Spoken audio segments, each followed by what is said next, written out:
ஓம் சாந்தி. அவ்யக்த சமிக்கை 5 ஜூன் 2024. कर्म अर्थात व्यवहार, योग अर्थात परमार्थ. परमार्थ अर्थात परम पिता की सेवा अर्थ. பாபா சொல்றார், கர்மம் என்றால் காரிய விவகாரங்கள் செய்வது, யோகம் என்றால் பரமார்த்தத்துடன் சம்பந்தப்பட்டது. அதாவது கர்மம் என்பது லௌகிகமானது, செயல்களை செய்யறது. யோகம் என்பது பரமார்த்தத்துடன், பரம தந்தையுடன் சம்பந்தப்பட்டது. பரமார்த்தம் என்றால் பரமபிதாவின் சேவைக்காக என்று அர்த்தம். பரமபிதாவின் சேவைக்காக என்று அர்த்தம். तो व्यवहार और परमार्थ दोनों साथ साथ रहे, इसको कहा जाता है श्रीमत पर चलने वाले कर्मयोगी. அதனால் நம்முடைய காரிய விவகாரங்களும் மற்றும் பரமார்த்தம், அதாவது அலௌகிக இந்த ஆன்மீக வாழ்க்கை இரண்டுமே ஒன்றாகவே இருக்கட்டும். எல்லா காரியங்களிலேயும் நாம கர்மயோகி நிலையிலிருந்து பண்ணும் பொழுது அந்த காரியம் கூட, லௌகிக காரியம் கூட அலௌகிகமாக மாறிடும், பரமார்த்தமாக மாறிடும். இரண்டுமே ஒன்றிணைந்து இருக்கட்டும். அப்பத்தான் ஸ்ரீமத் படி நடந்து கொள்ளும் கர்மயோகி என்று அழைக்கப்படுவோம்.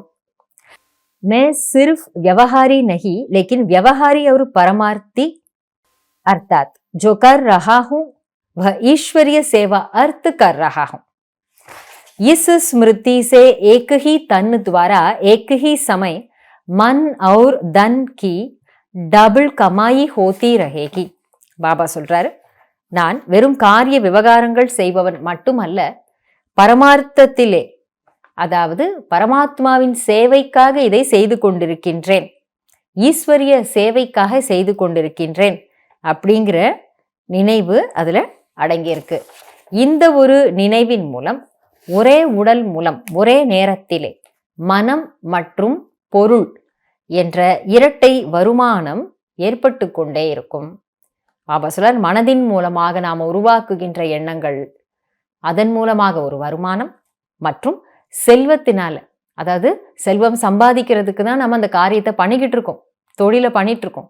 ஆனா அந்த தொழில் பண்ணும் பொழுது பாபா நினைவோடு செய்கின்ற, ஸ்ரீமத் பிரகாரம் செய்கின்ற செயல் என்பதனால இரட்டை வருமானம், அந்த தொழில் மூலமாக வருமானம் கிடைக்கிறது. அது ஸ்தூலமான வருமானம். மற்றும் மனதில் உருவாக்கக்கூடிய உயர்ந்த எண்ணங்கள் மூலமாக, அந்த சிரேஷ்டமான ஸ்மிருதி மூலமாக, ஸ்திதி மூலமாக ஆத்மாவுக்கு வருமானம் கிடைக்கிறது. டபுள் வருமானம் சேமிப்பு ஆகிறது. அதனால ஒரு பக்கம் லௌகிகத்தின் விஷயங்களை, மறுபக்கம் பாபா பரமார்த்தமாக, பரமாத்மாவின் சேவையின் பொருட்டு இதை நான் ஆத்மா செஞ்சுக்கிட்டு இருக்கேன் அப்படின்னு நினைச்சு ஒவ்வொரு காரியத்தையுமே செய்ய சொல்றார். நன்றி பாபா.